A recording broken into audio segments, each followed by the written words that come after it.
수련을 시작하겠습니다. 한국 무협자라.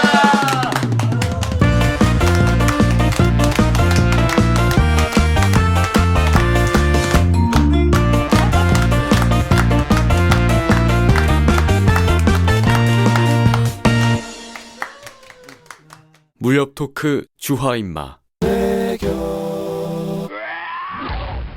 막힌 혈이 거꾸로 뚫리는 팟캐스트 무협 토크 주화인마 외경입니다. 오늘 외경 첫 번째 시간 한국 무협 특집으로 준비했는데요. 오늘 자리해주신 분들 소개를 먼저 드릴게요. 저는 전산실의 청개구리라는 인디 밴드를 하고 있는 한치라고 하고요. 옆에는 네, 전 물레당의 야부입니다. 네, 그리고 오늘은 오랜만에 네, 돌아온 이삼해라고 합니다. 예, 이삼맨입니다. 그리고 또 두 분이 새로 오셨죠? 저희가 지난주에 공지첩을 알려드렸었는데요. 그 여러 한국 무협 좋아하시는 여러 대원님들 중에 녹음에 참여하시고 싶은 두 분을 오늘 어렵게 모셨습니다. 수백 명의 그렇지. 수많은 경쟁을 뚫고 두 분만 여기 오시게 됐습니다. 네. 예, 저는 혹시나 기대를 했는데 혹시 여러 여성분들이 신청해주지 않을까. 역시나 저희 또래의 남자들만. 왜 슬픈 예감을 언제나 틀리지 않는 거예요.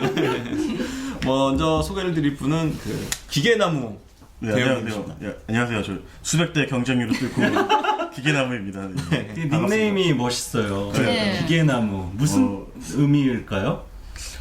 그러니까 예전에 게임을 하는데 이제 닉네임 같은 거 좀 정하잖아요. 근데 뭐 이렇게 해보면은 거의 다 있더라고요. 그래가지고 좀 기계하고 나무는 어울리지 않는 조합이잖아요. 그래서 한번 그냥 붙여봤고요. 네. 네, 되게 기계나무 멋있어요. 기계나무. 나무랑 기계랑 네. 이게 이미지가 정반대니까. 네네. 그래서 좀 네. 특이해서 요즘에는 닉네임이 거의 중첩 안 돼서 참 좋은 것 같습니다. 네, 오늘 잘 부탁드리겠습니다. 네, 아닙니다. 제가 다 좋은 목소리로. 그러니까 목소리도 좋으시고. 네, 참 좋으세요. 네, 그리고 옆에는 또 저희 댓글 창을 통해서 많은 활약을 해주셨던 준대엽님 모셨습니다. 안녕하십니까. 무협수를 좋아하는 준이라고 합니다. 그 뒤에 닉네임이 75. 75 이렇게 하셨는데 저희 그냥 준대엽님이라고 네. 부르셔도 되겠죠? 보니까 여기서 이름과 나이가 그냥 공개돼 버리는 이런 아주 독특한 닉네임을 갖고 계세요. 아, 이게 팟빵 때문이야. 기계나무님과 달리 너무 적나라한 닉네임. PC 통신 때 많이 쓰이는. 팟빵 때문이야, 이거. 아, 팟빵에서 뭐 아니, 원래 세 글자 썼는데, 네. 갑자기 보안을 강화한답시고 글자 수를 늘리라고 하는 바람에. 아, 숫자를 꼭 넣어야 되는 건 아니죠. 그건 잘 아닌 것 같아요. 그렇죠. 키워서도 상관없는 것 같은데, 늘리라고 하니까. 아무튼 팟빵의 횡포로 생년월일을 공개하게 된 준대엽님. 그렇죠. 네, 모셨습니다. 사실 뭐 그 2세대 때 무협을 정말 좋아하지 않았나요? 저희 10대 때? 그렇죠. 그렇죠. 그러니까 아마 그러니까 댓글창을 통해서도 항상 이렇게 많은 저희한테 조언을 해주셨잖아요. 그래서 이제 한 뵙고 싶다 했는데 오늘 기회가 드디어 좋아서. 그 제야의 고수분을 이제 모신 거죠. 여기서 이제 진짜 고수인지 아닌지가 뽀록이 나갑니다. 여러분들이 믿기 힘드시겠지만 지금 여기 긴장감이 좀 흐르고 있어요, 나름대로. 나름 이 화산농검 같은 그렇죠. 거라서. 일종의 대결을 아마 두 분이 하셔야 될지도 몰라. 예, 본격적인 그 얘기 들어가기 앞서가지고 어렵게 모셨으니까는 몇 가지 더 여쭤봐도 되는지요? 예. 그러면 준대현님부터 혹시 무협소설을 어떻게 좋아하게 된 계기가 있으셨는지? 있어요. 중학교 때 이제 중학교 들어가서 얼마 안 됐을 텐데, 그 대원중학교 근처에 있는 서점에서 아, 중학교까지 공개하시는 비밀이 없으시네. 영문 1권 증정본을 받아가지고 이게 다 김욕 때문이지. 중학생 때요? 네. 고려원 걸 그걸 읽고 나서 나중에 좀 지나서 이제 고검기 같은 걸 읽고 와룡생 와룡강 아저씨 걸 읽고 용대원 거 이렇게 읽어왔죠. 증정본이라는 게 옛날에 존재했나 봐요. 네. 아무래도 그거 책 한 권 버려가지고 광고비 쓴 거니까. 그때도 서점이 좀 살았으니까. 그러니까 저도 중학교 때 처음 김용 소설을 접했는데 그때가 시험 기간이었어요. 처음 접했을 때가. 그래가지고 진짜 시험 다 망치고 일주일 내내 집에서 진짜 밥도 막 대충 먹으면서 잠 줄여가면서 그러니까요. 일주일 동안 18권을 읽었어요. 중학교 때. 아 진짜 아직도 생생하네. 다들 그런 경험이 있으시군요. 기계나무 대원님은 어떻게 저는 저 때문에도 이제 대여점 있잖아요. 이제 만화책이나 네. 이런 데 가면은 네 그때 이제 뭐 남들은 모르겠지만 좀 이제 인생에서 이제 닥치는 대로 그냥 책을 읽는 시기가 있잖아요. 딱 그때였는데 그때 좀 접했던 게 만화책을 좀 접했는데 하도 많이 보니까 그 대여점에 있는 책을 거의 다 본 거예요. 그래가지고 이제 게다가 이제 근데 어디 구석에 이제 또 이제 무협지들이 이제 많더라고요. 그래서 그 당시에 그래서 무협지도 되게 좀 많이 닥치는 대로 좀 읽었던 것 같아요.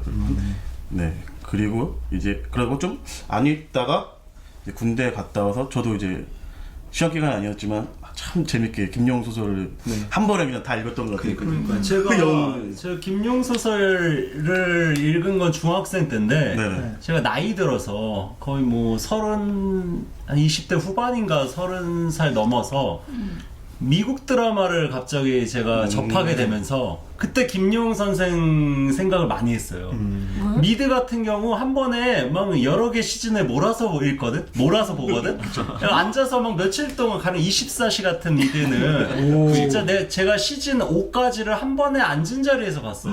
24편이니까 24시간 리얼타임이잖아요. 24시간 곱하기 5를 내가 진짜 잠을 막 2-3시간씩 자면서 막 며칠 동안 5일 동안 그거를 봤다니까 그때 아 이게 내가 예전에 김용서를 읽었을 때가 딱 생각이 나는 거야. 몰아보기의 달인이시군요. 그리고 이사매님, 네. 이사매님도 뭐 저희 항상 하시는 같이 방송 네. 꾸며주시는 게스트이시긴 하지만은 네. 이참에 한번 여쭤볼게요. 어떻게 무협 소설을 처음에? 저희 아빠가 이제 출판 웹판업을 하셨는데 어디서 고려원의 영문을 들고 오신 거예요. 그렇구나. 네, 그래서 별 생각 없이 집에 놔뒀는데 저도 책을 이제 눈에 보이는 거는 다 읽는 시기여서 읽었는데 너무 재밌어서 다른 편 어딨냐 그랬더니 없대.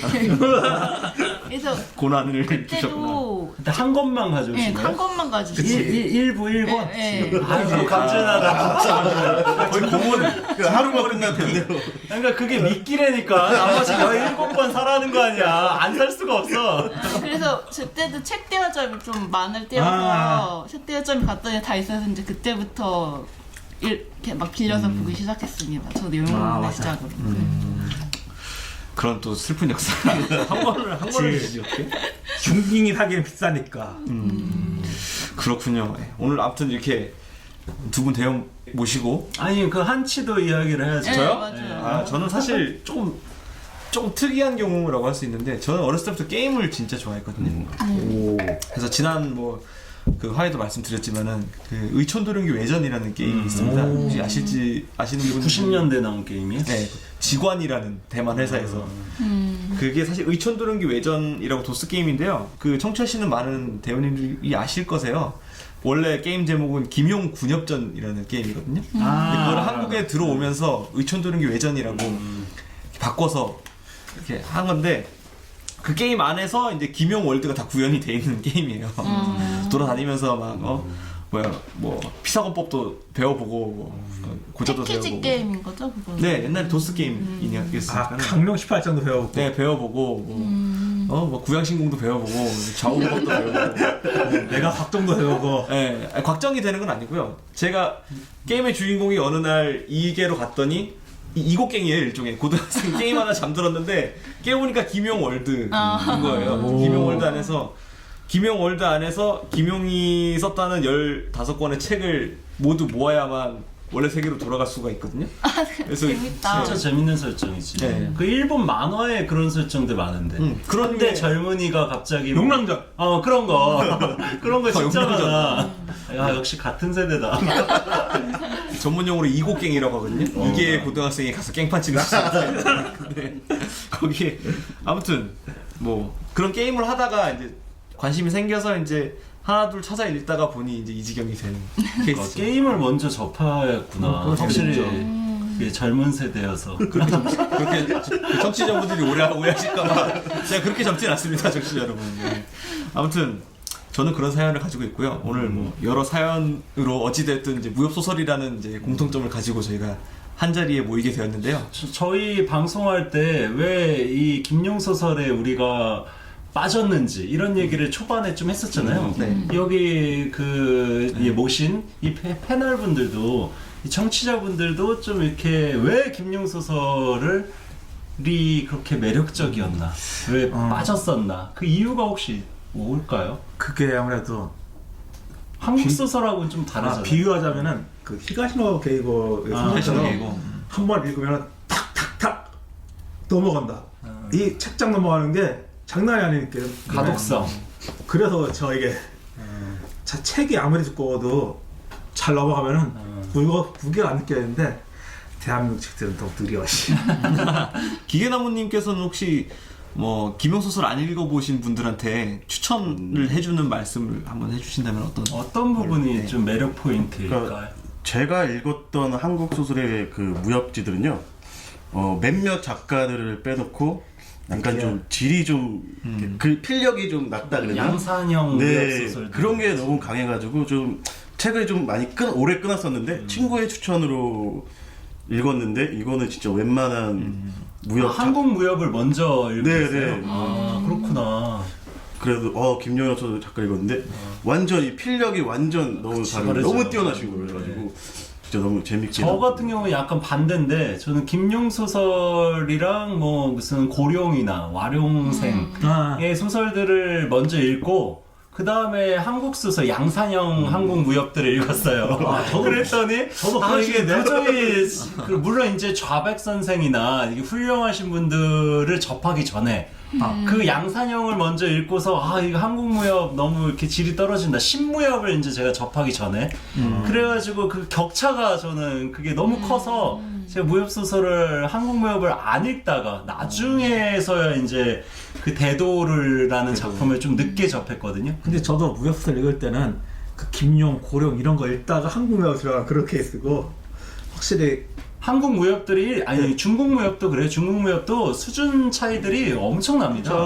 완전 그지 같은 이 진부한 뻔한 이런 서사를 갖고 있는 작품들도 무지 많고 중국 무협이 그 중에서 이제 김용, 뭐 고룡 이런 사람들이 이제 독특한 위치를 차지하는 거여서 마찬가지로 한국 무협들도 대부분은 이제 많은 경우가 좀 쓰레기인데 그 중에 훌륭한 작품들이 이제 저희가 알고 있는 저희가 오늘 소개해드릴 뭐 용대훈 선생, 뭐 좌백, 진산 뭐 등등의 뭐 이런 서유원 선생 이런 분들의 무협 소설들이 그 사이에서 빛나는 거죠. 그 중에서 이제 옥석을 가려내기 위해서 저희가 오늘 이 자리를 만든 거 아니겠습니까?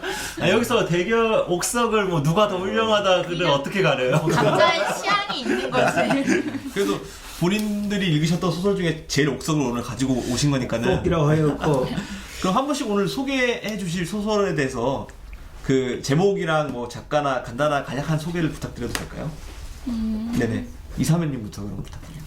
네, 저는 뭐 자백이나 용대훈 작가님들도 되게 좋아하는데 많이들 아실 것 같고 제가 혼자서 좀 많이 좋아하는 작가가 조진행 작가라고 있거든요. 네.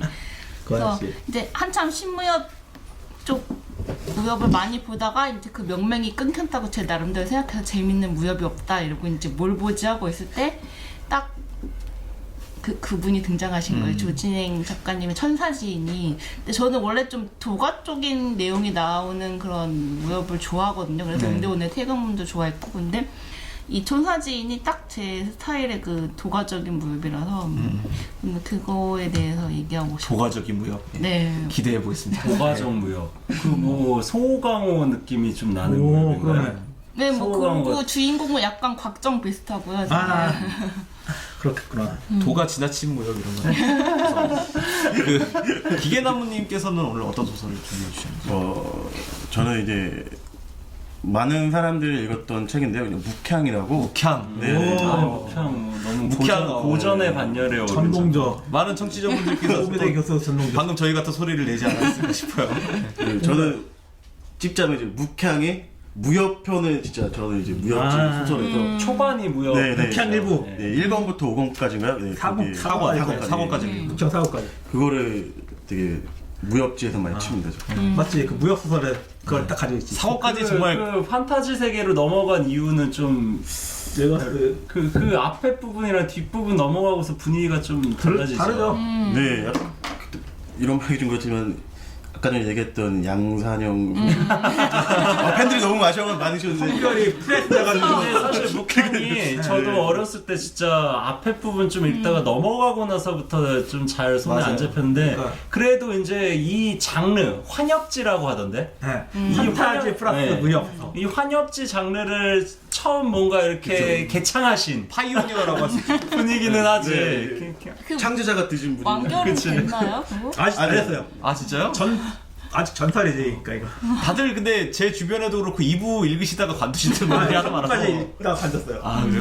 오늘 많은 가르침을 또 던졌습니다. 예, 아무튼 좀 이따가 또 구체적으로 이야기 저도 생각나는 게 있는 게 묵향 관련해서 네. 이게 천룡팔부와 겹치는 코드가 초반에 꽤 많아서 그래서 이제 저는 이제 그 천룡팔부를 먼저 읽고 나중에 묵향을 읽어가지고 이거 너무 그냥 가져다 오신 거야, 가지고 오신 거야.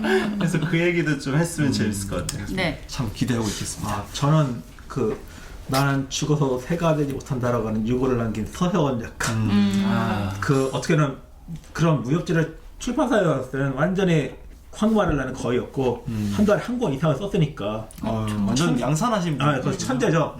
근데 양산을 해도 질이 안 떨어졌어. 옛날에 그런 일화를 어디서 주워 들은 적이 있는데 뭐 도박판에서 돈 대신 이렇게 자기가 소설 써서 걸었다는 얘기. 그게 서유원 선생님. 네. 근데 똑같이다가. 어떻게 네. 보면은 그렇게 자유를 갈망했죠. 왜냐면 이거 써내야 되는 그런 압박이 많으니까. 서영호 선생의 어떤 소설을 오늘? 저는 네.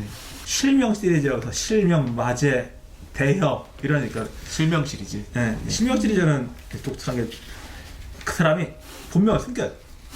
어떤 복수를 하는데 실명이 그 블라인드의 네. 그 장인의 실명이 아니라 장님의 실명이 아니라 가짜 이름 가명을 해서 이름을 잃었다. 네. 실명. 그러니까 그걸 되찾기 위해서 그러는 건데 보통 실명 시리즈는 딱 3권이에요. 1, 2, 3. 더 잘 기억 안 해. 그렇게 해가지고 그 권수는 기억 안 나. 짧게 해서 하는 거고. 그리고 이 사람 같은 경우는 스피드예요, 확실히. 김영도 스피드맨인데 네. 좀 못 따라가죠. 왜냐면 이게 편수가 작으니까 김영도보다. 그렇군요. 뭐냐 수호령 하신다는 분은 누구였지? 아 원래 제가 바꾼 거예요. 수호령 하려다가 아. 이거는 수호령 같은 경우는 사실 수호령도 하시죠. 수호령도. 그거는 여자들이 좋아할 그 아니 우리 여자들이 좀 좋아할 만한 얘기 좀 합시다. 왜 남자들만 좋아할 얘기를 하고 어? 전략적으로 수호령을 저는 밉니다. 추천합니다. 수호령이 누구 건데요? 수호령은 여성들이 여심을 자극하지. 읽기에 좋은 소설이야. 여성들이 좀 좋아하는. 누가 썼는데요? 이게 내가 뭐야 그 누구냐 그 김남재라는 남자인데 남자 작가 하는 건데 요도쌍쌍이라고 해서 그리고 수호령이 이게 양가와 소용녀의 사랑처럼 좀 절절한 그 러브 스토리가 그리고 깔려 이게 있어서 그 작가가 썼던 필명이 요도쌍쌍이라고 해가지고 네 맞아 요도 알겠습니다. 그럼 오늘 좀 많은 소설을 좀 다루게 될 것 같은데요. 참 야분 얘기를 안 했어요. 참 야분. 나 기다리고 있었는데. 말하다가 너무 자연스럽게 넘어갔어요. 네, 저는 아까 그 이삼해님이 잠깐 말씀하신 그 좌백 선생의 네. 대도. 대도. 예, 제가 그 작품을 처음 접한 신무협 작품이기도 하고 네. 사실 나중에 알고 봤더니 이게 또 신무협의 거의 효시격인 그렇죠. 작품이기도 하더라고요.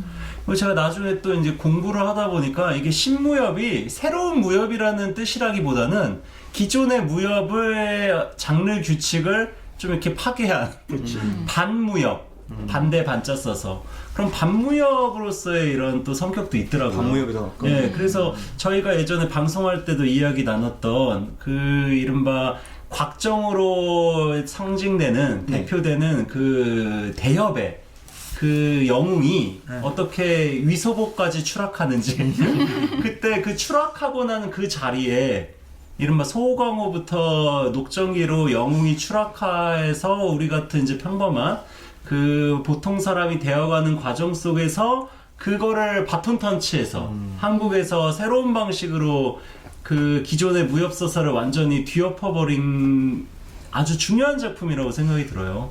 이름도 멋있고. 근데 영문 2부에 양과도 거의 반무협적인 영문 아니에요? 그렇죠, 그렇죠. 과라는 게 뭔데 이름이 더럽잖아.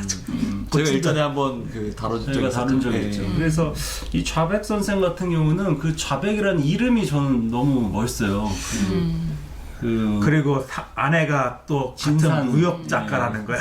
아니 거의 없다. 옆에서 이사면님 계속 앓는 소리를. 그렇지. 네. 그래서 이 대도에 대해서 제가 좀 다른 무협 그 소설들이랑 좀 견주면서 네. 그 역사 속에서 한번 다뤄봐도 재밌을 것 같아요. 기대하고 있겠습니다. 예. 그럼 오늘 이렇게 많은 생각보다 한치님은 저는 오늘 철저한 진행자로만. 저는 여기 끼기에는 굉장히 그 조예가 얕아요. 네, 여기 끼게 되면은 저희 피떡이 돼서 아마 실려가지는 않아요. 이사회님도 한마디 하시지. 아니 저도 처음에 얘기했기 때문에 네. 여러 가지 얘기를 해야 되는데 이게 또 저희가 순서 없이 하면은 안 될 것 같아서 순서를 어떻게 순서를 가위바위보로 정하면 어떨까요? 가위바위보로. 네. 그래서 이긴 사람이 먼저 하는 거예요, 뒤에 하는 거예요? 이긴 사람이 정하죠. 내가 몇 번째 하겠다. 아, 좋네. 그래서 네. 이긴 사람부터 이제 정해서 네. 순서를 정하는 건 어떤지 그래요. 제안합니다. 네. 네. 그러면 가위바위보를 해보시죠. 자, 가위바위보, 가위바위보. 아싸. 아야. 가위바위보. 아이. 가위바위보. 와, 기나님, 와, 기나님 몇 번째? 네. 비계나무님께서 뭐 처음에 하실래요? 마지막에 하실래요? 아니면 뭐 한 세 번째 하겠다, 두 번째 하겠다 이것도 되죠. 처음에 해야지 이게 좀 바닥이 좀 들키지 않을까 안 들킬 것 같아가지고 과감하게 서로. 네. 여러분 기계나무님이 그 처음에 하시고, 첫 번째로 하시고 그다음에. 그럼 이사매님 몇 번째로? 두 번째. 두 번째. 두 번째. 제가 세 번째 하고 그 준님이 마지막에. 알겠습니다. 괜찮으세요? 네. 그러면 기계나무님부터 묵향에 대해서 이야기하신다고 네, 하시죠? 네. 그럼 간단하게 묵향 소설 소개부터 네. 부탁드려도 돼요? 또 묵향을 전혀 모르는 와. 젊은 청취자분들을 미스트리. 위해서 짤막하게라도 간단한 계략적인.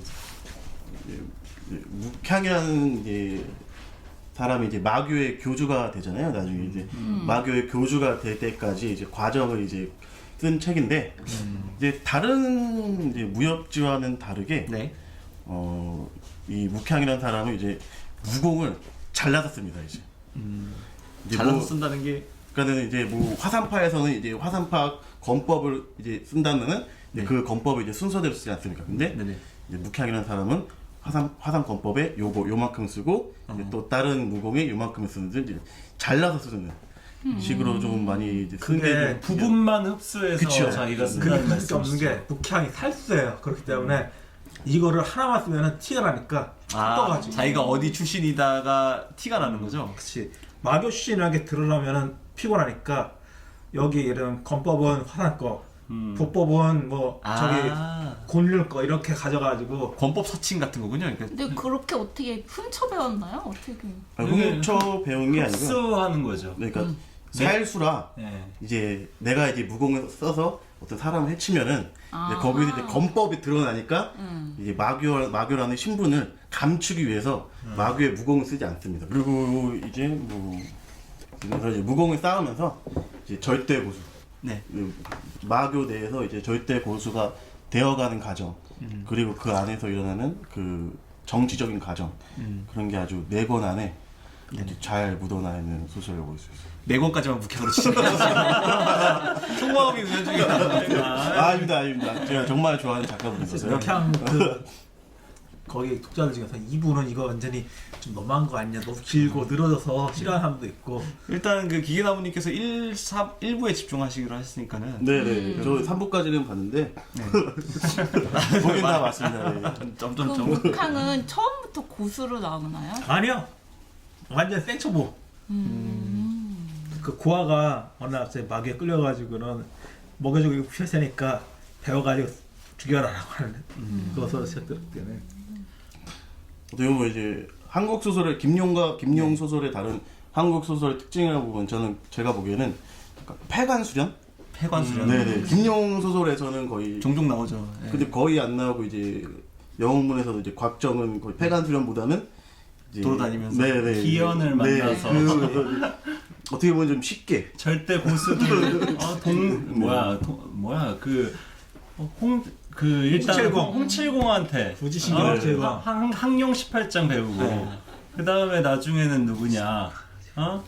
사실 곽정이 여러 무술들을 다 골고루 섭취를 하잖아요. 네. 그것도 다들 기연으로 심지어 뱀 그 술 있잖아. 뱀피. 그걸로 내공이 증진된다거나 만독불침의 경제. 너무 단 기간에 격체 항공이라고 해서 주인공이어서 몸을 때려가지고 이거 뭐 무궁하고 이거 다 보내주는 그런 미친 있다. 그거랑 다르게 이제 묵향은 네. 폐관 수련을 한다는 거죠. 폐관 수령다고 저가 되게 기억에 남는 장면이 이제 수련을 하다가 이제 어느 이제 벽에 부딪히게 돼요. 이제 그 벽을 뚫기 위해서 네. 소나무에 잎을 새기 시작합니다. 뾰족뾰족까지 잎을 새기 시작합니다. 이제 그 장 이제 잎을 새면서 이제 무공을 이제 뭐 읽히지는 않지만 이제 앞으로 나아가는 과정 그런 과정을 썼는데 그것도 되게 재밌는 부분이라서 그 부분에서 묵향에서 제가 기억에 남는 부분은 그 어떤 경제에 대한 설명이 있었던 것 같은데 뭐 화경, 환경은 뭐고, 예, 네, 화경 현경 이런 거. 예, 근데 거기 보면 이제 그 자신이 고아 출신이어서 우리는 그 자신이 좋아했던 여자의 그 딸내미가 고아가 되니까 거두는 그런 장면이 나와요. 네, 보통 고아라고 해서 고아 출신이 거두지 않거든요. 이 아저씨 근데 그걸 걷어가지고 먹이고 입히고 다 해가지고 다 하는 그런 것도 나오고 참 독특하다고 해야 되나? 캬. 그 묵향에 그 북명신공이 나오지 네. 않나요? 네. 그러니까 그게 이제 좀 의천도룡기나 그게 거의 도가적 김용의 테이스트가 조금 나. 그 천룡팔부의 영향을 이제 거의 노골적으로 골륜 보여주고 쪽이지 그러면 그만 네. 분명이로. 그러니까 북명신공 소유파 네, 뭐죠? 그러니까 예. 천룡팔부에도 나오고 그 소호강호에도 나오고 흡성대법. 흡성대법. 그래서 그거 보면 이게 북명신공 때문에 다른 사람들 내공을 쉽게 흡수를 하잖아요. 묵향도 북명신공으로 흡수를 하나요? 네, 이 2부에 보면은 분명신공으로 만화라고 하는 그 만화. 그거랑 같이 합성을 여러분 그 이브라고 하면 그 판타지 세계를 네. 말하는 겁니다. 그쵸. 네, 드래곤의 만화. 네, 그쵸. 드래곤까지 흡수하는 판타지 세계로 넘어간다는 게 묵향의 어떤 특징 중에 하나일 것 같은데. 네. 이 부분에 대해서 기계나무님께서 설명을 좀 해주시죠. 사실 그 부분에 대해서는 우리 한국 무역지의 좀 특징이라 해야 되나? 그런 게 좀 유행이었어요. 그러니까 뭐 환타지로 갔다가 뭐 넘어오거나 그 당시에 또 좀 유행했던 게 이제 자기가 이제 게임을 하면은 네. 이제 뭐 우리가 VR처럼 본인이 이제 게임 속에 들어가서 게임을 하는 뭐 유데카라는 만화책처럼 그런 식이 좀 유행이라 어떻게 보면 그 책도 그렇게 쓰지 않았나. 그런데 또 그 2부의 또 특징이라면 또 가볍게 읽을 수 있는 그런 특징도 있고요. 뭐 그렇죠. 사실 뭐 환엽지라고 하지만 이게 판타지는 서양의 무협이라고 전 생각하거든요. 네네. 무협은 동아시아의 판타지고. 그래서 이게 이렇게 뭐 다 중세를 배경으로 서양 중세냐 동양 중세냐. 그리고 거기에 용이 나온다면 우리는 거기는 좀 신이하고 막 초자연적인 일들이 많잖아요. 그렇죠. 근데 저희 쪽은 그래도 다 말이 되는 것들 아닌가? 다 실제로 뭔가 있을 법한 그럴 법한 수련을 해야 되니까. 그렇지. 우리는 막 무슨 말도 안 되는 능력을 갑자기 얻지는 않잖아요. 소나무를 이렇게 다들, 세가지고. 그치. 다 노력해서 기연을 만나든 자기가 폐관 수련을 하든 하이오브 사부한테. 그 묵향의 가장 큰 특징이 뭐라고 할까요? 그 다른 소설들이랑 좀 차별화될 수 있는? 저는 개인적으로 이제 2부로 보자면은 네. 거기에는 이제 다른 이제 환타지 소설에 없는 이제 기계 로봇이 나옵니다. 아 기계로. 네네. 기계 로봇을 타가지고 기계 나무는 아니고 기계 로봇. 그렇게 되나요? 기계 로봇을 탄다고요? 네, 기계 로봇 타서 이제 무공 혹은 만화로 이제 로봇을 조정을 해서 이제 국가끼리 이제 전쟁을 합니다. 근데 거기서 이제 로봇이 차지하는 비중이 어마어마해요. 보니까 이게 묵향이 막 이것저것 다 그리고 섞어 놓으셨네. 태양이 그 2부 갔을 때 이름이 다크고 그 공작까지 올라갑니다. 벼슬이. 다크. 네, 묵자를 그냥. 그렇지. 아 로봇 슈퍼로봇 대전을 하셨나 그때? 너무 길어지니까 이제 노동물도 모든 게 다 들어가 들어가게 있구나. 되는. 그러니까 드래곤하트에다가 만화를 담아가지고 그걸 돌리는 거예요. 그래서 어떻게 보면 이제 무협 소설에서는 이제 정파 사파의 싸움이라면 이제 2부에서는 나라의 나라 전쟁, 국가 간. 네네 이제 국가 간의 이제 싸움으로 발전되고 이제 그런 식으로 나죠. 그리고 이제 묵향의 이제 되게 특이한 점은 묵향이라는 사람은 마귀의 사람인데 네. 그럼 탈마, 극마라는 표현을 이제 경지에 올라가게 됩니다. 근데 희한하게도 묵향은 다른 정파 고대지 보기에 화경, 네. 현경이라는 이제 정파의 이제 최고 경제. 네네 고수의 반열을 이제 보고 있는. 그래서 또 그 화경이랑 현경이라는 개념을 좀 설명을 해주셔도 좋을 것 같아요. 그게 좀 어려운 개념이어서 화경을 보통 뛰어넘었다라고 얘기하잖아요. 네네. 현경으로 그게 뭐예요? 어디 보면 쉽게 말하자면 이제 무공을 쌓다 보면은 이제 황골탈퇴라는 거. 황골탈퇴라면 이제 몸도 더 젊어지고 피부도 더 좋아지고 허물번. 뭐 그런 식인 허물 거죠. 벗는 네. 그래서 제가 기억하기로는 황골탈퇴 한 번 할 때가 이제 화경, 이제 그 현경인데 제가 맞는지 모르겠네요. 그 영문의 반루환도 같은 거라고 보시면 될 거예요. 그 나무 위키의 화경에 대해서 나오네요. 오늘 그 만능 나무 위키 잠깐 보는데. 나무위키의 고수들이 많으셔서 네. 그래서 화경에는 이제 그 경지에 오른 사람은 뭐 많지는 않지만은 그래도 수가 존재합니다. 근데 현경에 이제 반열에 오른 사람은 이제 극히 드문입니다. 그 반열에 든 사람이 이제 묵향. 그리고 묵향이 술을 안 취하는 이유가 그 다른 고수라고 틀리게 화경 아니 현경까지 때문에 그렇게 된다는 거. 술을 그냥 다 날려. 아, 현경에 가면은 이제 알코올에 반응하지 않는 시체가 되는 거예요. 아니 알코올을 불로 확 그냥 알코올에 그 취할 거 날려버리고 물처럼 해서. 그런 것까지 설명을 그렇군요. 네, 나무 위키를 보니까는 화경은 소드 마스터라고 하고 현경은 예, 거의 그런. 현경은 그랜드 소드 마스터라고 표현해 주는데 어느 분이신지 웃긴다. 아주 간결하게 잘 네. 설명하신 것 같습니다. 아무튼 그렇게 이해하시면 될 것 같고요. 네. 그리고 묵향에 대해서 네네. 묵향 3부를 솔직히 읽으신 분들이 많이 없잖아요. 3부는 묵향으로 안 치시는 것 같은데 기계나 저는 묵에서 한번. 초반까지는 3부 초반까지는 좀 봤습니다. 네. 다시 무협 세계로 돌아와서 다시 절대 고수가 되는. 아 이거 스포가 될 수 있을지 모르겠는데 네. 워낙 이 편을 안 보셔서 사람들이 이 편에서 대체 어떻게 돌아와요 무협 세계로? 아, 그거 제가 아는데. 그 예. 아르티오스라고 하는 그 드래곤이 있어요. 착한 드래곤이 있는데 착한 드래곤. 걔가 이제 원래 내 그 인간을 양자라고 했어요. 내 양자가 인간 양자가 있는 드래곤. 인간 양자가 돌아가고 하니까 그래도 돌아가라고 아예 그 이제 진을 쳐가지고 마법진이라는 걸 그려가지고는 마법진을? 주문해가지고 보내줘요.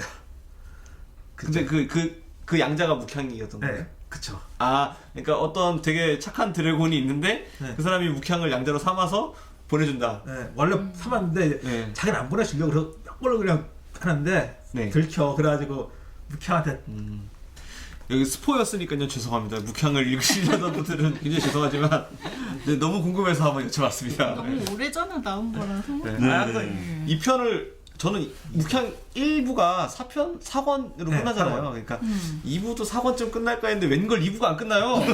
그래가지고 이게 어떻게 돌아오나 이러고 있었는데 그렇게 어이없게 돌아오는군요.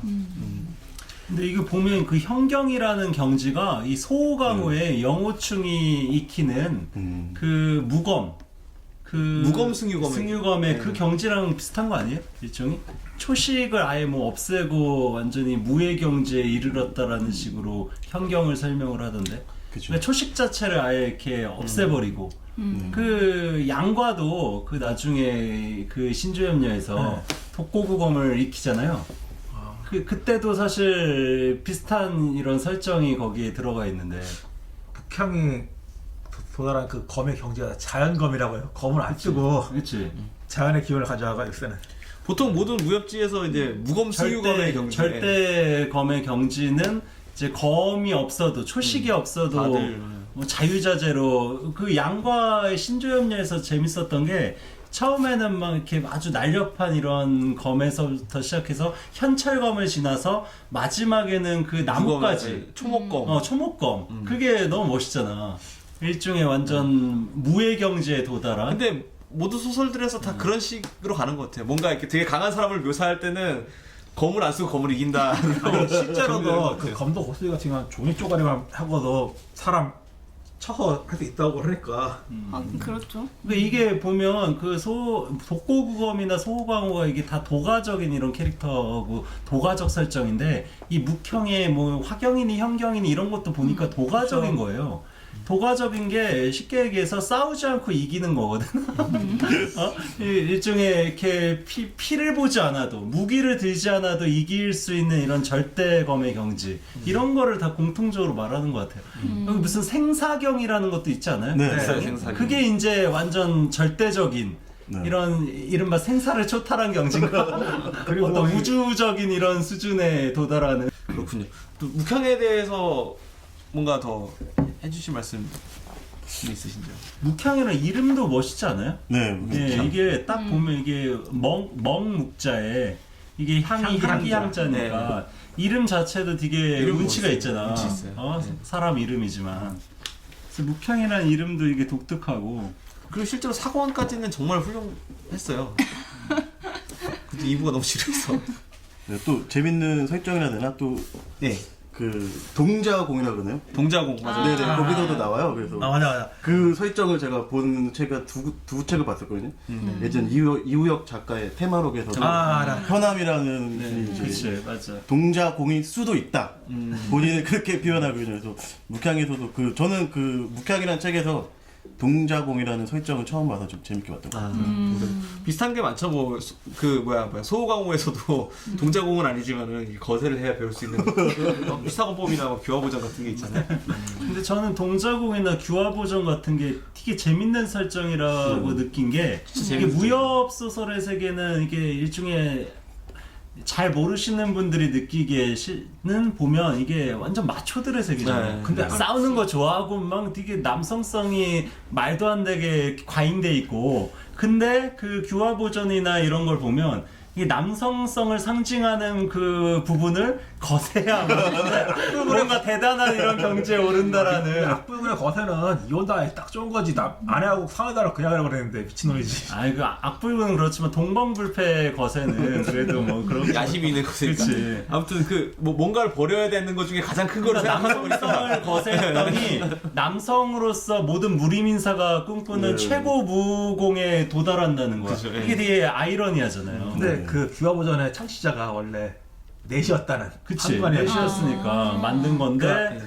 이제 보통 넷이가 아닌 사람들까지도 사실 지금도 우리가 이제 이런 거세나 뭐 요즘 뭐 트랜스젠더도 있고 네. 그런 거를 천시하는 분위기는 아니지만 중세는 남성이 거세한다는 게 이게 되게 모욕적이고 심지어 김용 소설에서도 네. 그 동방불패를 김용 선생이 묘사할 때 요즘은 감수성으로 보면 되게 뭔가 그 차별적인 엄청 차별적이지. 어떤 이런 트랜스젠더 혐오적인 이런 묘사가 줄줄 이어지거든. 네. 막 목소리가 간드러지고 막 그 주인공들이 보기에 막 흉악하고 추하다라는 식으로 계속 묘사가 되는데 그게 이제 그 김용 선생 세대의 편견이기도 하고 예전 중세에는 그 사마천 같은 경우도 거세하고서 사기를 썼는데 그게 평생 수치스러운 거였거든요. 근데 그 수치스러운 거를 그 무림세계 절대무공에 연결시킨다라는 설정이 재밌는 거야. 거기서 그 소왕서 악용산이 아버지를 묘변하잖아요. 자기 그 거세한 아버지 묘변하고 따라가잖아. 그래서 아무튼 묵향이 동자공을 묵향이 익히는 거죠, 동자공. 아니 이제 익히는 게 아니고 이제 스승이 네. 일반 무공을 배울 것이냐, 네. 동자공을 배울 것이냐. 근데 이제 묵향은 이제 동자공의 최대 약점을 알게 된 거죠. 뭐죠? 여자하고 하면은 네. 끝난다. 단전이 파괴가 됩니다. 파괴가 된다고요? 그러니까 사랑하는 여자하고 동침하면은 네, 내공을 모두 잃습니다. 근데 사랑하는 여자하고는 그걸 안 하고 그냥 사랑하는 여자랑 할 때만 그 아닙니다. 그냥 성관계를 맺으면 그러니까 이제 그걸 단전이 파괴. 단전이 여자하고 거의 얘기를 그래서 이제 묵향이 이제 무공이 뛰어나지고 태를 키우니까 묵향은 반대파에서 킬러로 보냅니다. 여자를 동침하게끔 보냈는데 사실은 묵향이 거짓말한다. 다른 사람들한테 나는 동자공을 배웠다. 그래가지고 그래서 킬러를 보냈는데 재밌다. 알고 보니 아무였다. 성광은 맺었지만은 멀쩡하게 그냥 네. 하이리스크 하이리턴은 택하지 않았군요. 거기에 묵향지는 그 은근히 여자하고서 나왔어. 센 여자하고서 나와가지고 묵향 외에는 안 줘. 세상에. 그런 설정도 재미있게 봤던 것 같아요. 묵향에 또 다른 재밌는 설정이 있을까요? 듣다 보니까 재밌는 게 많네요. 그게 송나라 때예요. 그 송원 교책이 그쪽이어가지고 아, 예. 금나라한테 짓밟히는 송도 나오고. 그러니까 거의 배경은 그 영문 1부 같다. 영문 1, 2부랑 똑같은 똑같은 식이죠. 똑같은 식이구나. 악비 나오고 악비도 나와요? 네, 3부 앞에 나와. 악비가 나오면 영문 1부보다 한 7, 80년 전 이전. 그쵸. 네, 좀 전으로 가야 되겠네요. 악비랑 같이 따는 걸로 나오고. 그러고 보니까 이게 김영소설이랑 접점이 많은 것 네, 같아요. 많아요. 영향을 많이 받긴 했나 봐요.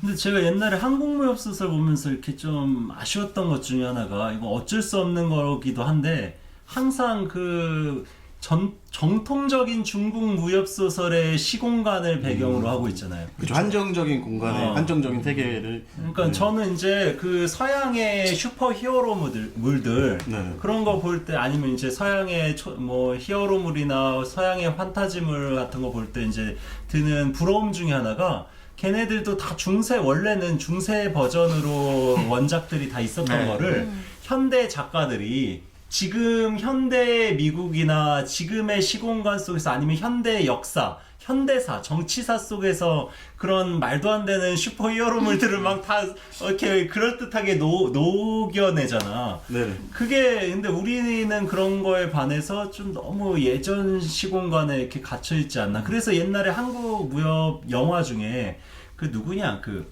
류승범 나온 그 류승환 감독이, 그 형인 류승환이 감독하고 아라한 장군이었죠. 이건 현대를 배경으로 무협의 세계를 그대로 지금 우리 살고 있는 시대에 옮겨놓은 거거든. 그 영화 자체는 그렇게 싹 훌륭하진 않은데 그 설정이 재밌는 거야. 지금 시대에. 그리고 그런 설정들이 은근히 많거든요. 이렇게 영화 쪽에서는 은근히 있어요. 그 누구냐, 그 백윤식 주연의 고등학생 가르치는 싸움의 기술. 싸움의 맞아, 기술. 맞아. 그것도 사실 요즘 시대의 무공을 익힌다 했을 때 어떤 식으로, 어떤 상황에서 익히게 될지를 보여주는 거거든. 그 영화 보고 왜 동전 던지는 거였어?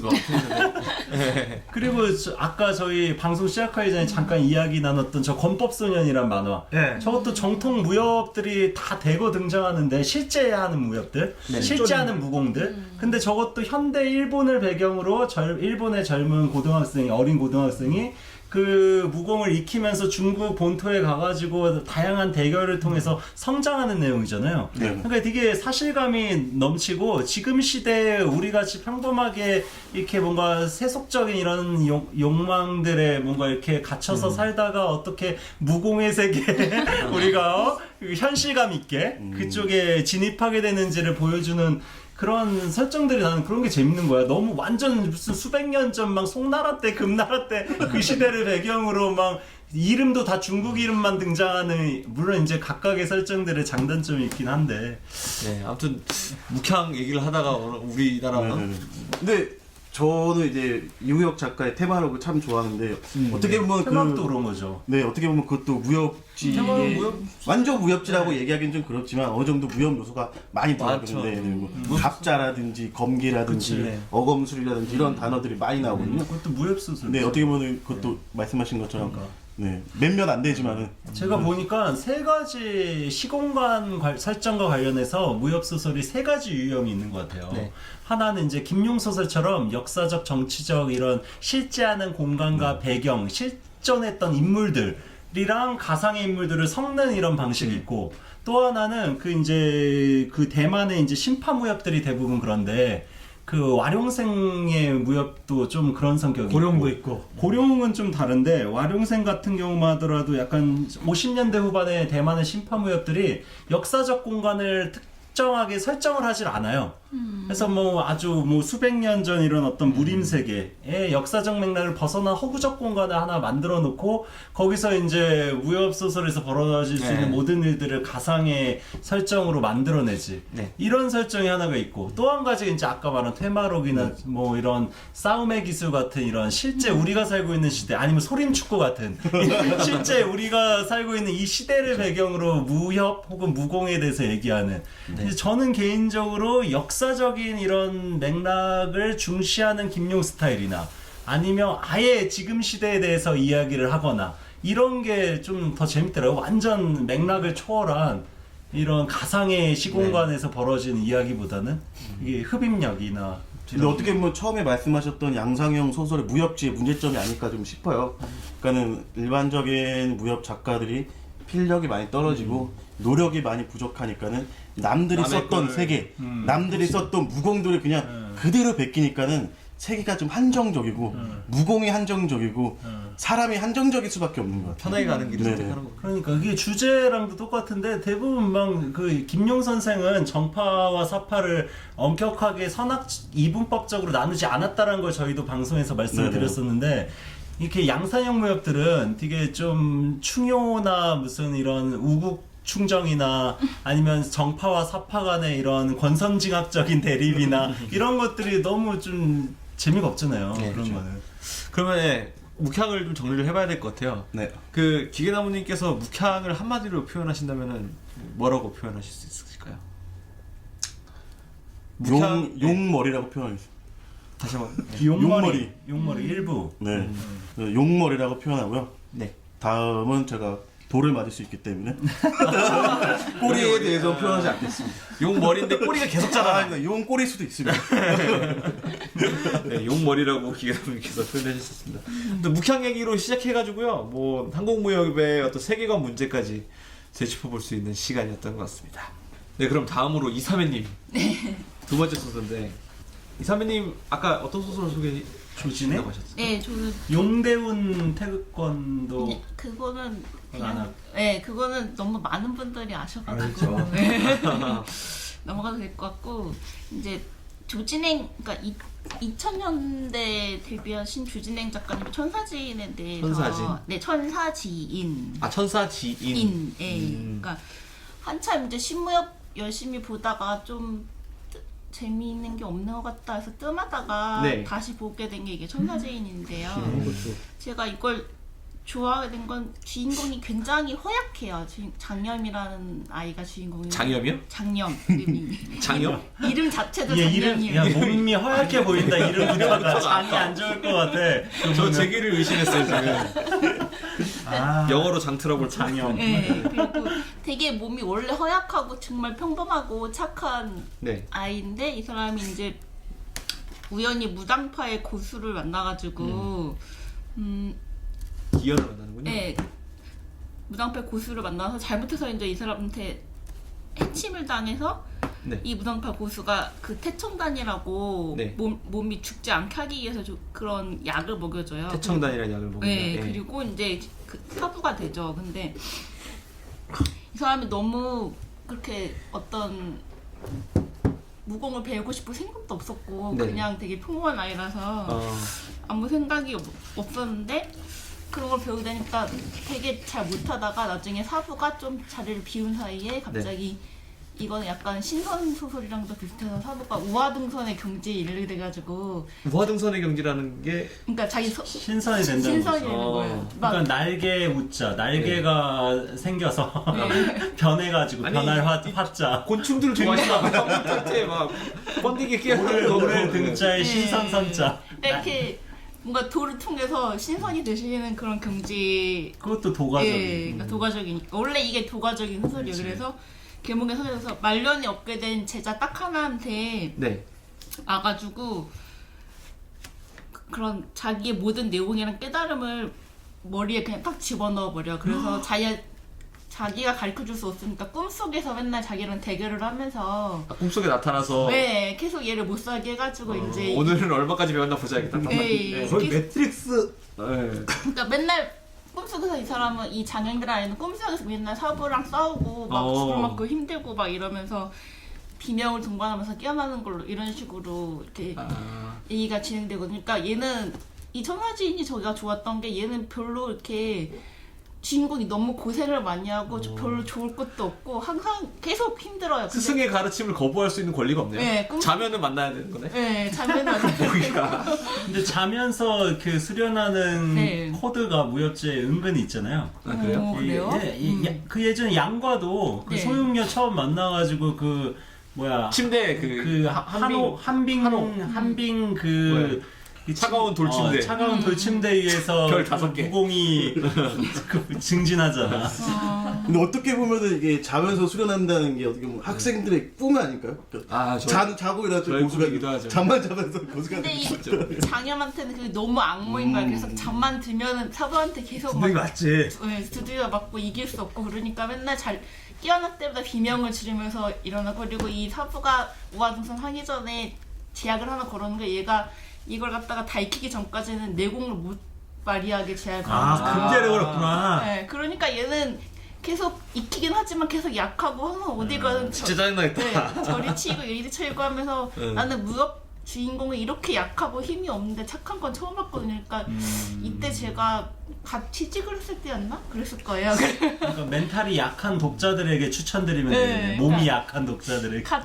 장염에 휘날리시는 같이 찍 보통 네, 무협소 맞아요. 주인공은 부잣집이거나 부잣집은 아니어도 그래도 나름 사는 집 애들인데 그러니까 아니 그래도 조금씩 그래도 좀 강해지는 레벨업이 있는데 장염은 진짜 아주 나중에 건강해지긴 하지 않아요? 네, 아주 천천히 정말 느리게 되는 거예요. 그래서 어떤 사람들은 이 템포에 짜증을 내고 못 보는데 저는 그때 같이 찍으란 신입사원 입장에서 고생을 하는 이 수금에서 주인공에게 막 상사한테 혼나시고 그러시거든요. 네, 뭐 애들 되게 감정이입을 하면서 봤던 것 같아요. 그리고 이 사람이 무공을 익히고 나서도 굉장히 뭔가 공수적인 그런 느낌도 있고 이 작가 자체가 원래 무협소설 쓴 게 IMF 때 주유소에서 아르바이트를 하시다가 네. 게시판에 올라온 무협소설이 보고 자기가 더 잘 쓸 것 같아서 쓰기 시작해가지고 갑자기 그런 인기가 생각으로 많이 들어오시죠. 이게 뭐야 내가 써도 이거보다 잘하겠다. 그렇게 드라마 작가가 되는 분들도 계시고 네. 영화판에 가시는 분들도 많죠. 네, 그러니까 첫 번째 쓴 소설로 굉장히 성공을 하신 거예요, 이분이. 그래가지고 이거 천사지인 쓸 때 무공 초식에 대해서는 아무것도 모르고 그래서 근데 이 사람이 고등학교 때부터 단전호흡이나 선이나 뭐 동양철학 이런 거를 신칠해가지고 아예 베이스가 없으신 상태에서 네. 쓰니까 오히려 더 참신한 게 나왔던 그래서 거군요. 주인공을 도인으로 설정한 거 자기가 아는 게 그 도가적인 거였고 근데 보니까 이게 그게 우리 방송에서도 한번 다뤘던 곽정이 내공신법 전진교 내공신법 처음 익힐 때 네. 그거랑도 비슷하네. 격치전공. 그때 이제 단양자 마옥 만나가지고 잠자는 네. 법, 숨 쉬는 법 이런 거 배우잖아요. 사실 잠잘 때 내공을 익힌다는 게 되게 중요한 설정인 게 우리가 24시간 중에 한 8시간은 잠을 자야 되잖아. 그니까요. 근데 그 8시간이 아까운 거야. 잠자는 시간이. 그 시간에 어떤 식으로든 잘 활용해가지고 좀 내공을, 무공을 증진시킬 수 있을까. 이런 고민 속에서 이런 설정들이 나오는 것 그리고 같아요. 숨쉬는 법은 많아요. 숨쉬는 거 가르치는 건 단전법 하나는 다 가르치고 심지어 태극권 가르치는 사람들이 기구법 가르치니까. 그치. 그렇죠. 잠잘 때 수행한다라는 그 설정이 특히나 네, 재밌는 것 같아요. 이쪽은 이제 수행한다는 것보다는 혼나는 거에 좀 그렇지. 네, 문제는 고생. 이 사람은 계속 고생을 해요. 처음부터 죽을 때까지 엄청 고생을 하는데 저는 재밌는 게 이 사람이 그래서 주인공을 도인으로 설정했고 장자 주역 같은 동양 사상에서 무공 초식을 많이 따왔대요 작가가. 그래서 만약에 장자가 은유적으로 표현된 무공 수령사라면은 중간 가적인 운율을 걷어내면 손도술에 관한 무공서가 되지 않을까 뭐 이런 생각으로 김용 선생이 했던 거를 좀 이렇게 벤치마킹했네. 김용 선생 김용 선생이 그 무슨 주역이나 네, 여러 동아시아 그 고대 경전 네. 각각의 구절들을 무공 초식으로 이렇게 변환시키는 작업들을 많이 했거든요. 그런 식으로.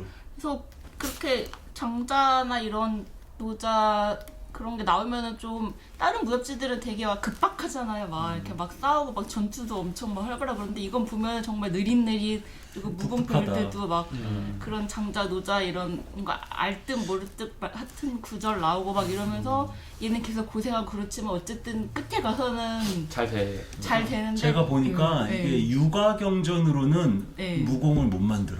이게 근데 도가 경전으로 많이 만들어. 네. 이게 패턴이야. 그 주천 때문에 그러잖아요. 장자는 이거는 그냥 철학책이 아니고 병서다.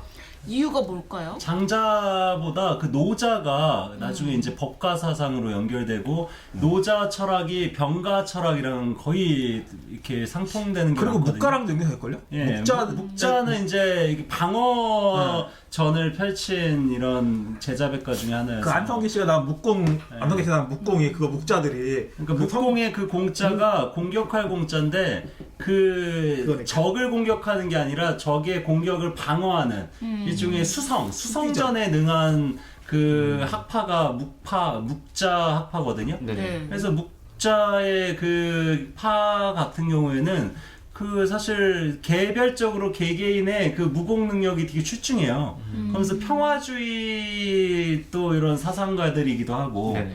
이 일종의 간디랑 비슷하다니까 비폭력 평화주의. 근데 문제는 그래서 나중에 그들이 진시황에서 붙었잖아요.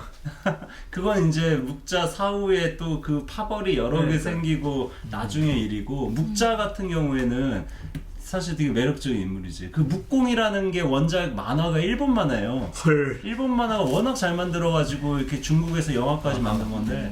그거 맞아. 그 예전 안성기가 예, 주연했던 그 유덕화가 묵자 그 주인공으로 나오고. 또 이거는 내용은 정말 별거 없어요. 그냥 이 장영미라는 주인공이 계속 꿈속에서 자기 스승한테 맞고 이러면서 배우면서 사람들 만나고 보니까 그 예. 소설을 예. 제 대학원 후배들에게 추천해드려야겠다. 예, 지도 그러면은- 교수가 꿈에 나오는 친구들이 예. 많습니다. 그 소설을 추천해드리겠습니다. 가르침을 주긴 하는데 그치. 다 꿈에 나올 정도로 뭔가 나를 아침에도 보고 밤에도 그치. 보고 다른 것 같은데? 예. 그 가르침으로 네가 논문을 쓰려면은 다 배워야 쓸 수 있다. 그러니까 예, 맞아. 좀 예. 그런 거랑 비슷하네. 그래서 나중에는 이제 뭐 조진행 씨가 혹시 그 대학원 시절에 쓴 작품이 아닌가 그 의심이 조진혜 씨가 뭐지? 그 주인공들을 다 좀 약하거나 좀 되게 몸이 약하거나 약간 장애가 있거나 이런 사람들을 많이 썼는데 자기 친척이 좀 아픈 사람이 있었다고 했던 것 같아요. 그래서 괴롭힘 당하는 걸 보고 되게 약자를 괴롭히는 거에 대해서 되게 분노를 갖게 돼가지고 약간 이렇게, 보니까 예. 서효원 선생 작품 분위기랑도 조금 좀 통할. 서효원 선생도 몸이 안 좋아서 그 사람 약간 경제했잖아요. 부활이나 뭐 이런 코드를 많이 오죽하면 넣었잖아요. 자유도 좀 꾸꾸고. 그러니까 자기 몸이 좀 안 좋은 분들이 글을 쓸 때 자기를 좀 투영해서 네, 그쵸. 그렇게 그 하는 사람이 일찍한 이유가 병 때문에 일찍한 거니까. 그러니까 아무튼 그렇게 그 조진행 작가님의 코드군요. 그 주인공을 그러니까 허약하거나 뭐 한 게. 그렇게 약자가 아주 강한 어떤 레벨업 같은 그런 무술로 강해지는 게 아니고 도가적인 어떤 그런 걸 배워서 이렇게 어떤 자기의 도와 덕으로 모든 사람들 다 감화시키고 그리고 막 뭔가를 이루지도 않아 그냥 두고 떠나는 그런 식으로 하더라고요. 조진혜 작가님. 그래서 저는 그 사회생활에 지친 저한테는 이게 되게 좋아 보이고 나도 약 힐링이든 좀 될 수 근데 있는. 그게 네. 때려친 사람들이 뭐 이렇게 근데 약한 차례라 했으니 그게 짜증나가지고. 네, 그러니까 조진행 그 천사진 보다가 그만둔 사람 너무 도가적으로 배우는 게 너무 느려가지고 너무 진행이 느리다 이러고. 또 우리나라 분들이 네. 스피디한 거 좋아하시잖아요. 게임. 천사진의 뜻이 뭐예요? 천사가 그 엔젤 할 때 그 천사죠. 그건 아닌 것 하늘 같은데. 아닌 것 같은데 그 그 뭐였더라? 이는 도장인자고 네, 천사의 장이었는데. 천사의 도장. 이게 보니까 이렇게 그 천사라는 말이 물론 이제 네. 원래 한국에서도 동아시아에서도 쓰던 말인데 서양의 엔젤을 우리 천사라는 한자로 번역을 한 거잖아요. 네. 그래서 이게 하늘의 무슨 사신이라는 뜻이 사자 뭐 이런 거. 사자 하늘의 스승사자를 쓰네요. 아 스승사자를 네. 써요? 그 그럼 천사는 뜻이 에 뭐지? 지자는 갈지자고 그 이는 이는 도장인자고. 도장인자. 네. 천사가 그거 무슨 뜻을 생각해본 뜻인지 잘 적이 모르- 없어요. 천사가 그 꿈속에 들어와서 맨날 가르쳐주는 그 사부 사부가 아닐까요? 천사야? 몰라요. 저는 막 꿈에다 던지는 이렇게 도장을 악몽으로 도장을 찍어 아예 무의식의 도장을 악몽 속 진짜 오늘 다 배웠다 도장 꽝. 그런 뜻이었구나. 재밌게 읽었는데 제목의 뜻을 생각해본 적은 없네요, 진짜. 되게 무협 소설들 제목들이 다 그런 것 같아요. 읽고 나서 뭐 제목은 왜 그런지 네 글자로 많이 끝내거든. 네 글자로 다 그 라인 맞추고. 네. 그러면은 또 다른 하실 말씀 또 있으신가요? 그래서 저는 이 이후에도 이런 도교적인 무협 소설이 좀 계속 나왔으면 좋겠다 이런 생각하고 있었는데 이거 이후로는 명맥이 끊긴 것 같아요. 보신 분들은 별로 없죠. 이렇게 근데 조진행 선생이 네. 또 무슨 작품을 꽤 썼어요? 있네요. 뭐 칠풍, 칠정검, 그러니까 불교의 선을 무역 장르로 재해석한 칠정검, 칠살도 그리고 도교의 부적, 주술적인 것을 무술로 재해석한 도교, 기문둔갑. 불교 이런 네. 거가 무협이랑 좀 통하는 네. 세계관이 제목조차도 기문둔갑이에요. 그건. 그리고 유학자 선비가 이제 유학이 나왔냐? 네. 무협을 배우는 거를 한국 열정까지. 향공 열정. 이건 재밌겠다. 네. 없다고 하셨잖아요, 이거가. 아니, 그러니까 이제 그 전혀 없진 않죠. 김용 소설에도 그 판관피를 이용해 가지고 네. 서법을 네. 그 건법으로 이렇게 변환시킨 무공들이 그치. 있잖아요. 그거는 이제 유가적이라기보다 문인적인 네. 문인적인 무공들이 분명 존재하기는 하죠. 근데 이제 가령 도가의 이런 신묘한 사상들이나 불가의 이런 깨달음 이런 것들을 뭔가 무공으로 이렇게 그럴싸하게 바꾸는 거는 재미도 있고 오묘하고 뭔가 있어 보이는데 진짜 있어요. 가령 유하게 네. 뭐 무슨 충이나 효 같은 사상을 무공으로 이게 병법으로는 뭐 할 수도 있을 거겠지 몰라. 근데 이제 개개인의 이제 무림인사들에게 있어서 무공은 이게 매우 개별적인 어떤 자기 레벨을 이제 업그레이드 시키는 거에 좀 할애되어 있다 보니까 좀 이런 유가적인 이념성이 강하지는 않죠. 그러니까 유학자 선비가 주인공이라도 뭐 유학으로 하는 거 그러니까 아니고 무협을 갖다 접하면서 이제 코믹스럽게 좀 풀어낸 그런 아니 얘기예요. 실제 있어요. 제가 몇 개 아는 건데 이게 자연스레 하는 거예요. 그럼 이제 그 서여원 씨가 쓴 거 말고도 제가 했는데 학사검전이라고 해서 아. 명나라제를 해가지고 이제 그 학사가 그 이제 하도 이 자기 상관이 그걸 좋아하니까 무술을 좋아하니까 무술 관련 이야기 쓰다가 아니 내가 배워가지고 그것도 재밌네요. 고소가 되는 것도 있고 학사 검전이. 네.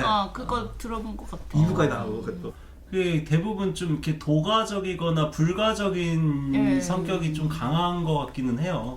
그 막 내공은 사실은 명상수행이랑 좀 많이 통하니까 그런 것도 있는 것 같아요. 이게 어떤 진법도 그렇지만 전쟁에서도 뭔가 이렇게 없는 듯하면서 이렇게 있고 뭔가 이렇게 채워진 것 같은데 텅 비어 있고 허허실실이죠. 이렇게 뭔가 전공법처럼 보이는데 사실은 이게 우회로를 이용한 간접적인 이런 그 일종의 이런 전략들이 수행되거나 이런 것들이 좀 약간 도가적인 느낌의 이런 깨달음을 무공이나 병법에 응용한 것 같기는 해요. 네. 아무튼 뭐 천사진 이야기 통해 가지고 되게 다양한 얘기가 또 나왔네요. 역시 이야기는 삼천포로 빠져야지 제맛이 나는 것 같은데.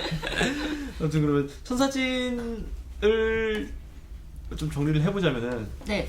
한마디로 표현하면 어떤 소설이다 표현할 수 있을까요? 고생. 고생 한마디에 많은. 그래도 소설 안에서 언젠가 고생 끝에 낙이 통쾌함 찾아오나요? 같은 게 있나요? 뒷부분에서? 그거는 별로 없네. 통쾌함은 그렇게 없고 막 통쾌하지 계속 고생만 하나요? 하다가 나중에 너무 좀 계속 이게 고구마만 무협 먹는 거야. 소설이 아니라 뭐 무슨 자연주의 소설 같은데. 고생하다 나중에 뭔가가 되긴 하는데 그래도 이렇게 막 통쾌한 건 아니에요. 그냥 정말 도가소설이에요. 이거는 제가 보기에는. 뭔가 작게 뭔가를 이루는 건가?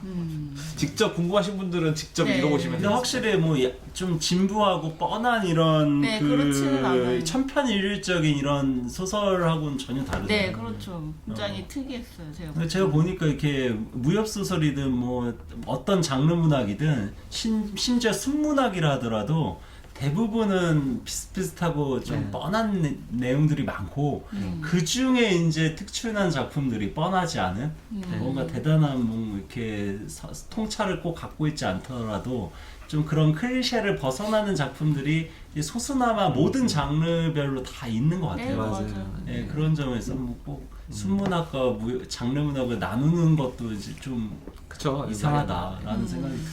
아무튼 조진행 작가님의 천사지인 좋은 작품 2, 3회 있게 가장 저는 인상 깊었던 게 주인공 이름이 장염이다. 그 나를 이렇게 얼마 심사숙고해서 주인공 이름을 정했겠어. 그냥 정했겠어? 그렇죠. 제가 장염에 걸렸을 때 꼭 한번 읽어보세요. 수련을 마치겠습니다. 본 방송은 인문예술 공유지 물레단, 전산실의 청개구리, 그리고 북극곰 사운드 및 많은 동료 뮤지션들의 도움으로 제작되었습니다.